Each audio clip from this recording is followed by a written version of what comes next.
If you haven't heard about Anchor, it's the easiest way to make a podcast.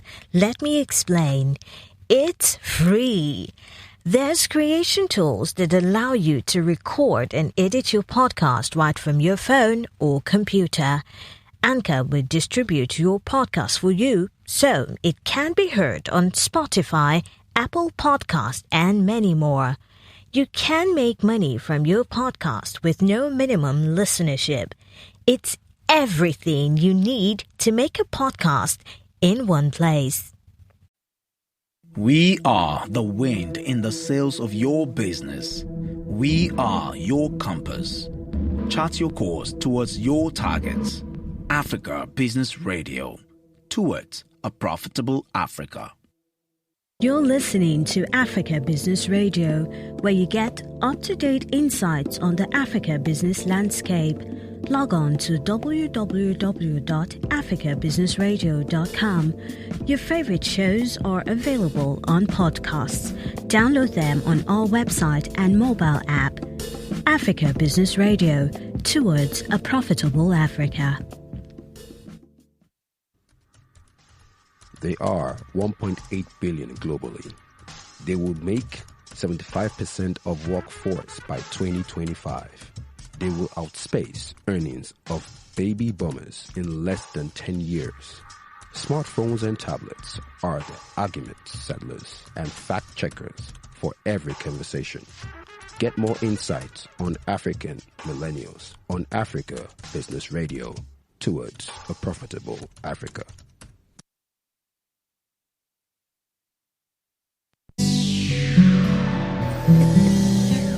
That's cool on the beat.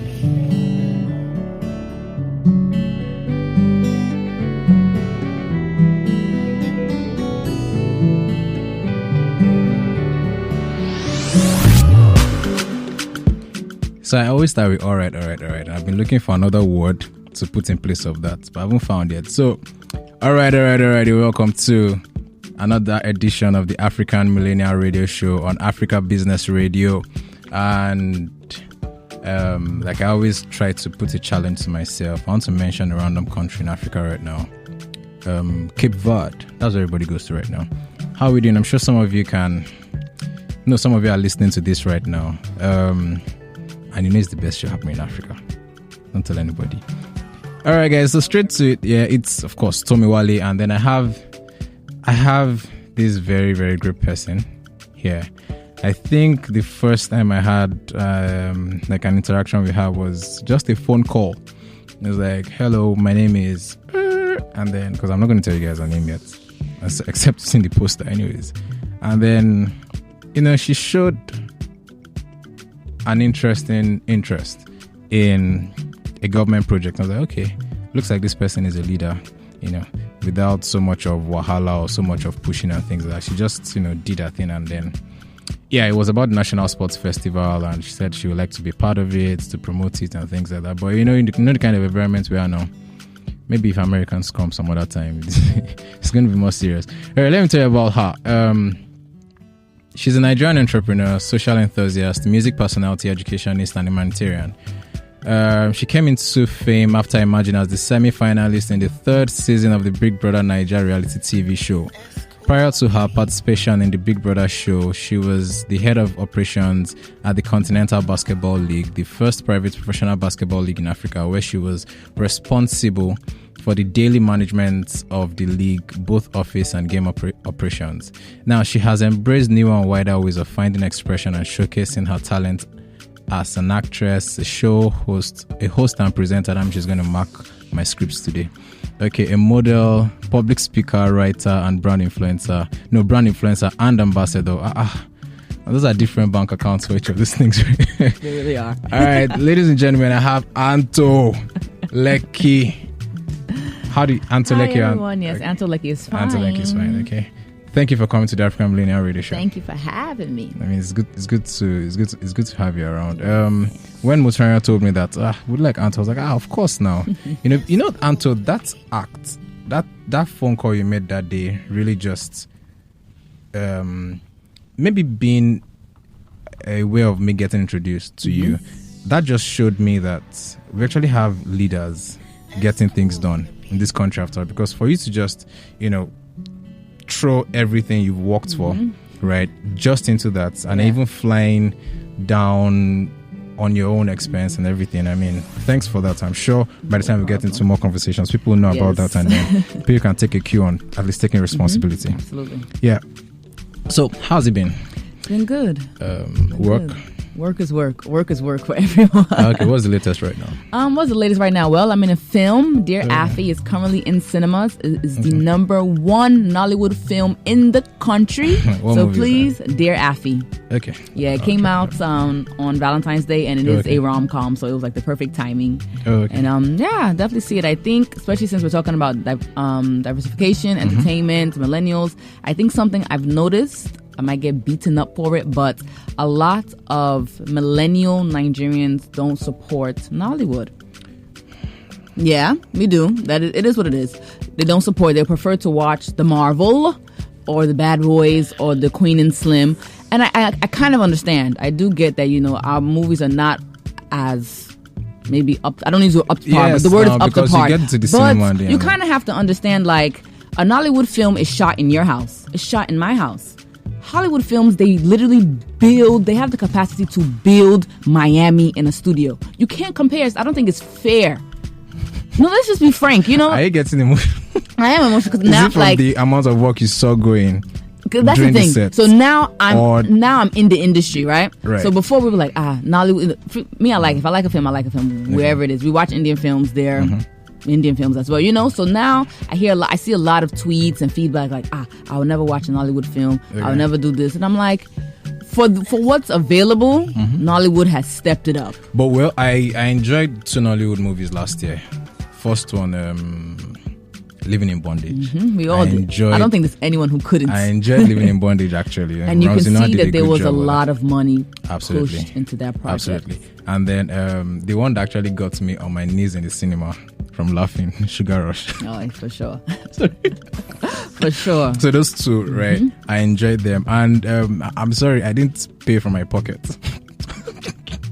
I mean, we know. But I enjoyed them, actually. And you would recommend someone else to I've actually gone to see, I went to see Living in Bondage again, alone. Nice. And I actually paid for it, right? Because, I like this movie a lot. So, we'll get there. We will. Right, so that's the latest thing happening right now. Yeah. Okay, that's really good.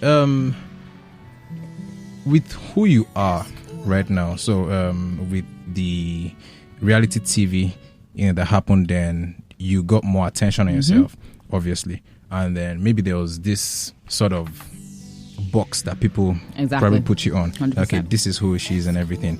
Can you tell us right now, right? This is like sitting room talk, right?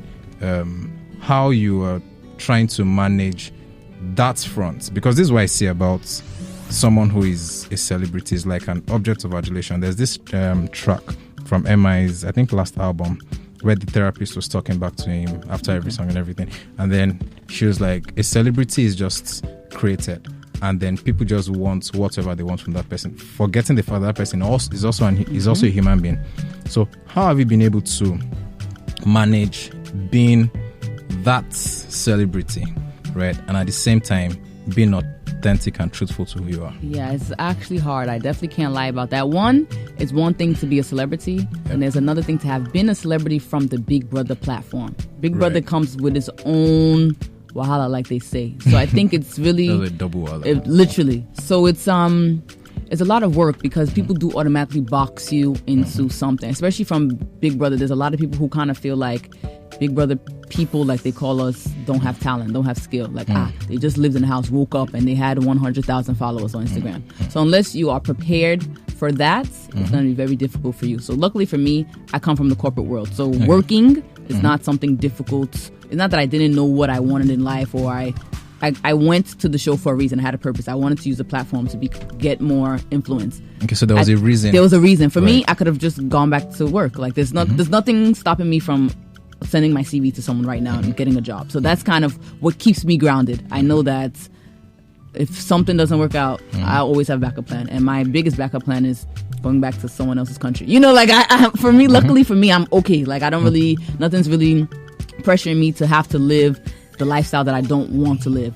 For me, I never necessarily wanted to be like a celebrity per se. I wanted to use the platform to chase my wildest dreams and then lead me to the things I finally wanted to do in life. So right now I'm taking advantage of every single opportunity that comes my way. I'm having a blast.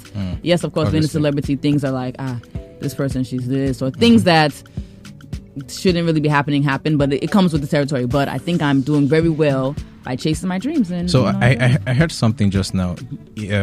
Has a lot to do with purpose. So there was a reason why you had to take some steps to be in some places to do that.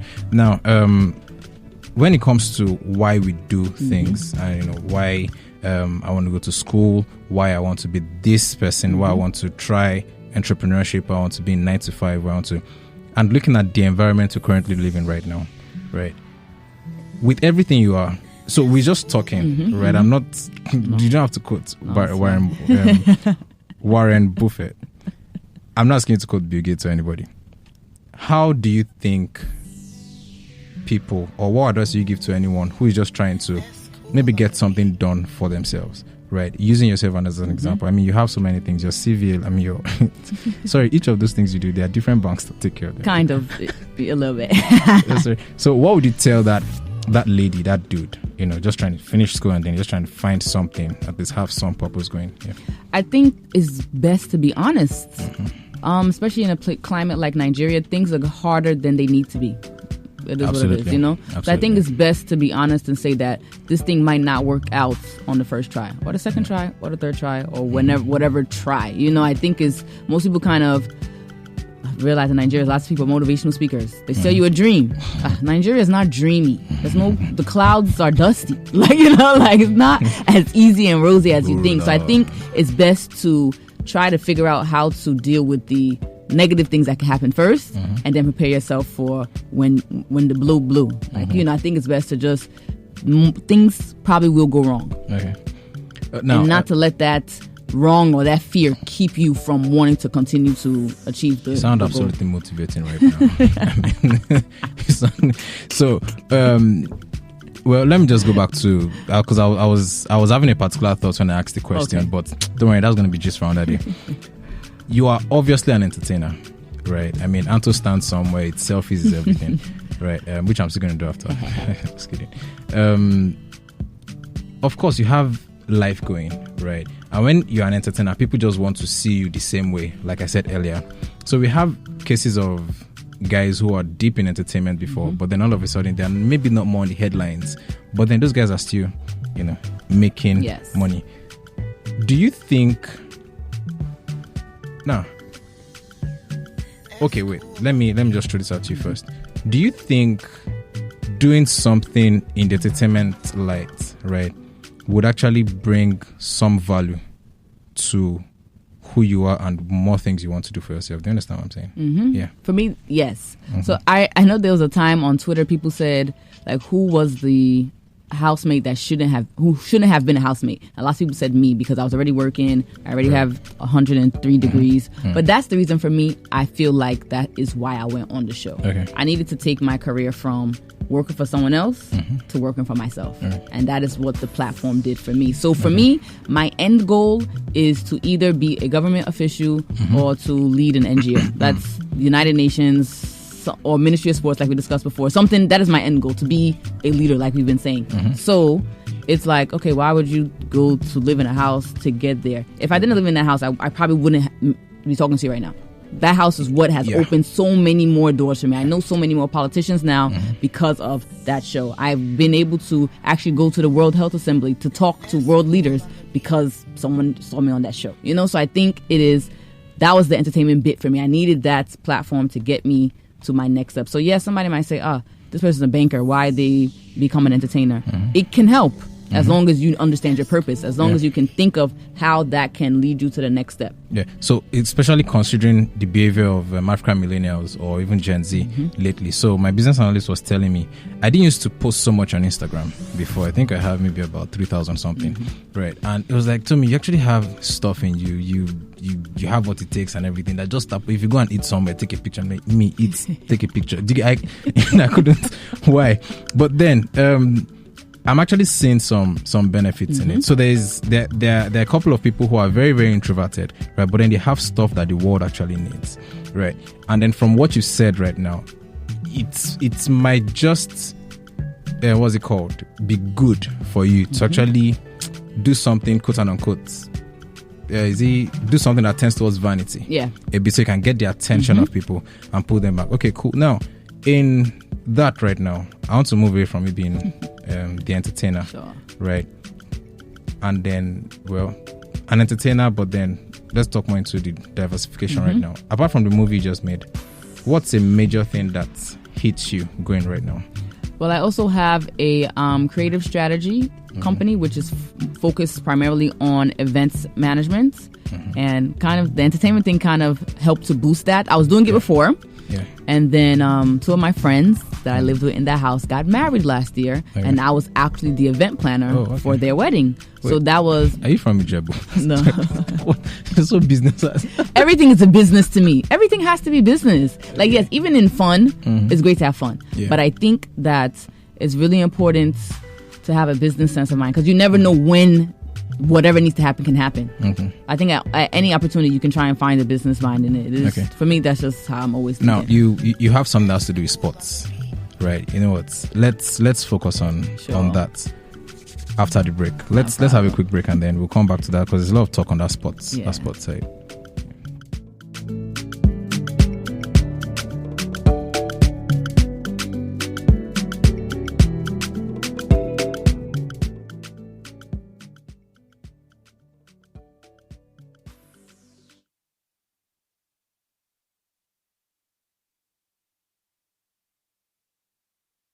You're listening to Africa Business Radio, where you get up-to-date insights on the Africa business landscape. Log on to www.africabusinessradio.com. Your favorite shows are available on podcasts. Download them on our website and mobile app. Africa Business Radio, towards a profitable Africa. Exploring the African narrative, leading the conversation, and enlightening our listener towards a profitable Africa. Oh, this feels like the final football match between two soccer warriors. Oh my God, can somebody please tell me what the African formation is? Oh, it's 4-4-2, amazing, cool stuff. That's just super amazing, isn't it? Africa Business Radio is doing 442 on the news with 40% Nigerian stories, 40% African stories, and 20% global stories. Now that's what I call a homegrown, heart-drinking goal! Go, go, go, go, go, go, go! Yes. Go!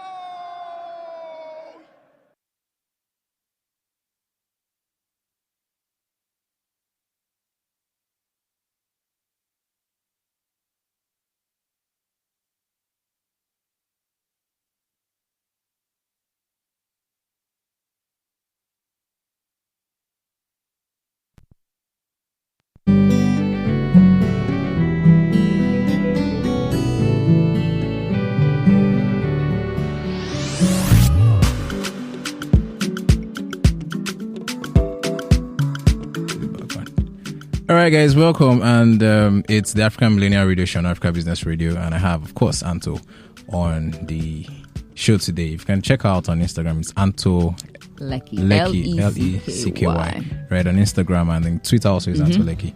Also, right. And then you can go on YouTube. No, go on Google and then check more things about her. Now, the very first conversation we had was around sports, right? And then I'm sure it's one of the things that you're working on. So you've talked about you doing movies, you've been the creative director, and then now sports. Now, I'll share a bit of my experience because I was the media director for the last National Sports Festival, and I saw a lot of talent just lying down on the concrete at the Abuja Stadium, sleeping in the cold, just trying to waiting for their race the next day. The dude that even won, I think, the marathon or something. The way the guy, I don't know who sponsored him, but he's from Delta State anyways. A lot of Delta guys were getting things done. Now, at some point, I was staring from the bleachers and I was looking at all the ladies doing something. I was just thinking, these ladies are so good. I wish they just had the right platform, right, or maybe the right machinery to at least put them, on the world map. With your interest in sports, first of all, let me just ask, what are your thoughts on how things should be, right, in the sports industry? The biggest issue with sports in Nigeria, which is also kind of the biggest issue with everything in Nigeria, is the government. Right. In Nigeria, sports is primarily government-backed, government-positioned, government-placed. Right. So if we think about globally, the bigger leagues, the bigger teams are privately owned teams. The NBA is owned by some human beings. Yeah. NFL, Premier League, all of these things, it is people put their own money and are spending their own money the way they want to do it. But in Nigeria, it is our Nigerian Basketball League. It is the NPL. It's everything is a government owned or government backed entity, and that's what our issue. It's just basically because when I first came here, I realized that lots of people. Part of the reason why I came to Nigeria was I realized that the best athletes in the world are generally Africans or from African descent. Yeah. However, we have to leave Africa to be known as that best athlete. So I was like, okay, let's see what we can do back in Africa to get it in order. And now that I'm here, I realize it's either that for most people, sports is seen as a pet project. It's kind of like, I own one small football club in my village. They don't care if they're making money. They don't really care what's happening. So it's the pet project. And then we know the government is not really putting as much effort into getting qualified people to actually run the business. Yes, luckily for the football, our football club, it's our best sports team. So then, of course, we have they'll bring in an international coach. Even now with basketball, they're bringing in an international coach. But that's not enough because we still have the Nigerian-based coach who isn't, highly equipped to do the work, or the Nigerian-based administrator who didn't really get the best experience. So we have people who are interested, but they don't really even know what to do or how to do it. So that's kind of, I think the first thing is to privatize sports in Nigeria. The only private that we had was the company I worked for, CBL, and because of government policy, we had a rough time. Absolutely. And then any other sports businesses peak. They're sponsoring kids jumping up and down. What you just said now. When I was in Abuja at the Moshood Abiola Stadium right now, that stadium is so good.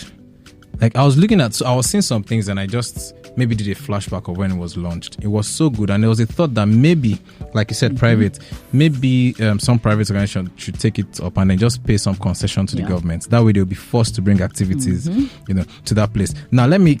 The surface, or what I call the first layer that I just even talked about now, has a lot of things to talk about, but I'm just going to take it lower. Sure. Maybe if anyone listening to this can now start breaking it down, maybe chat you up on it later. Women in sports, right? I mean, I was happy to see a female referee during what's that cup called? The one that the Champions League and the Europa League winners play. Forgotten what it's called right now. Maybe because Man U didn't win Europa, right? Man U didn't win the Champions League. I mean, so a woman was the referee. I love that. I was looking at people and I said, okay, what are people going to say about this one now? Is it that she's not going to be capable? She's going to be too emotional with it. It broke his leg. Now, how do you think, or what ways, or what things should maybe private organizations, for example, what should they do in maybe just raising talents, especially what's it called, ladies or girls, right, from the scratch, and then even if you're swimming, these things. As a consultant or someone who is deep in sports, what would you tell an organization or maybe the government about women in sports in Nigeria and the future of it? Sure. I think first, we still have a long way to go. In general, sports is becoming seen as a career path versus a hobby. So I think it's great to really push that a lot more, that people need to realize that you can actually make real money from sports, not just playing it for fun or what have you. Especially when it comes to women or in any industry. We have this Nigerian stereotype as, the housewife, or, women aren't even seen as someone who should be in offices talking to someone shouldn't playing kickball, playing football. So I think, especially when it comes to women, I think once a woman has identified herself as an athlete, I think it's really important to teach her branding. Okay. Lots of girls, maybe they play football or they play basketball and they just like it. They don't really think much about it. They just like it and they want to play. They don't really realize that it can be a career path for them. So I think the branding aspect is important, that they need to realize that you are a superstar. An athlete is a superstar. You're a role model. Somebody wants to be you. there was only 12 spots on this team, and they picked you. Like what's Ashaolu, the female footballer, that plays for Barcelona. Ashaolu now. That's her name. Yeah, like what she's doing, right? I'm sure she's really encouraging a whole lot of ladies. Exactly. Like, you're badass, and people should know that. Like, carry yourself well. I realized that. I talk to people anyhow. I don't care. So, Social Media Week is next week, and I realized they're actually having a one of the sessions is on how to promote digitalization for women's sports. And I was like, awesome, this is great. So then I checked out the panelists, and there's no female athletes on the panel. So I asked the moderator, what's up? And she listed all the people that are on there and why she thought it was great. And I was like, that's cool. Okay. Yeah. So there's no Miriam Yali, there's no Aisha, so I was like, that's cool. But I think there's always, especially when it comes to panels, we always want to do like Oyibo style panels. No, the panel's supposed to touch the grassroots. Yeah. There's no point in calling a brand expert if the person who needs the branding isn't there. Exactly. Imagine someone like Faila Tokunkoya, being at that panel. She's just going to tell her story from how she was running in those days to now, and then share the challenges and things like that. Yes, I think it's sometimes we either think too high or think too low without really touching the base. I think if you're an athlete, you are the brand. Okay. Before any team, before any sponsor, it is about you. So I think it's better to first let them know that they're great and they can only be better. So there's this Nigerian, she plays basketball for the UK, Fagbinley, right? Siblings with DAPS, OT, etc. Right? And I thought about it, why is she not playing for Nigeria? But I won't blame her. So the guy that meme, I never expected it. The guy doesn't. Do you understand? Where I used to work out, I sometimes go to push this thing sometimes, and then there's this little girl in the gym. I think she's the daughter of maybe the receptionist or something. So anytime I'm working out, the girl also wants to try. So I keep telling her that pay attention to this girl, right? She might be, benching things, during the Olympics and things, but they were smiling. Now, please, let's just be factual, and I'm sure the African countries can, can identify with this. Do you think it's advisable right now for a young person, maybe 8 years, 10 years, near teenagers, to do sports for the African country, or they should look for countries in Europe and everything to do it? What would you think they should do? Am I putting you on the spotlight? No, I think it's a good question. Cool. I think the reason I'll say that it is good to just focus on the African country is because with the tide of international policy, Africans are being bounced from places. Right. Let's just call it what it is. It's becoming harder and harder to even go to these other countries. And then if someone says that, you're coming here to play sports, we have athletes. Who are you? Why are you coming here? It's getting to, for some reason, we're in that point where people don't even want us elsewhere. So I think we need to harvest our own skills here. I think that's just kind of the wave. Of course, everybody wants to run. Who doesn't want to run? But I think we're at the point where we really need to focus on what's happening at home, and that's what will lead to those investments that are going to the UK. They'll come to Africa when they realize that the athletes are here. Oh, wow. So the guys like Tammy Abraham and co that decided to sign up for England, they lucked out. No, let's just call it what it is. They lucked out. Okay. Well, that's cool. I don't even know, man, because this thing about sports is a lot for me, right? And obviously you can't exhaust it in 30 minutes, right? And if you guys don't know, our women's basketball team has secured a spot in the Tokyo Olympics. Oh, really? Most people don't know this, and it makes me angry. Like, they're amazing. Like, I carry the women's basketball team on my back because I traveled. They almost won US. Like, exactly. I traveled with them, so I know them personally, and I know the work. And again, it's the fact that we're talking about women's basketball. I think if the men's basketball team had clinched, there probably would have been a little bit more paparazzi about it. But like, our women's basketball team always delivers. I mean, can you maybe meet maybe the head of that federation or something to maybe just invest some money in media and things like that? Anto, you have a lot of things. You're an entertainer, but then you see, you're a business person, crazy person. I know these people do these things, man. All right, guys, if you are interested in entertainment and things like that, I'm sure Anto's session just now would shed more light on the fact that you can't just remain one person, but then decide to branch into other things. And at the same time also, when you know an entertainer or see an entertainer doing something, don't always box them into just that thing. If you are trying to grow yourself, it's the huge currency right now, especially in this new decade, that you have to grow your social capital 100%. Using media. So be purposeful about things like this. Man, Anto, thank you for coming on the African Millennial Radio Show. Thank you for having just felt me. like there are some questions that just caught and box, and I don't know, it just feels. But yeah, I'm glad we had a great conversation, I believe. Yeah, thank you very much. Don't forget to go on getuping.com to take the African Millennial Report Survey, and it's Tommy Wale again on the African Millennial Radio Show and Africa Business Radio. Of course, log into that website and listen to more podcasts from us. All right, guys, have a very wonderful time. Anto, thanks. Thank you very much. Bye, guys. Bye. Peace Have a good out. Friday.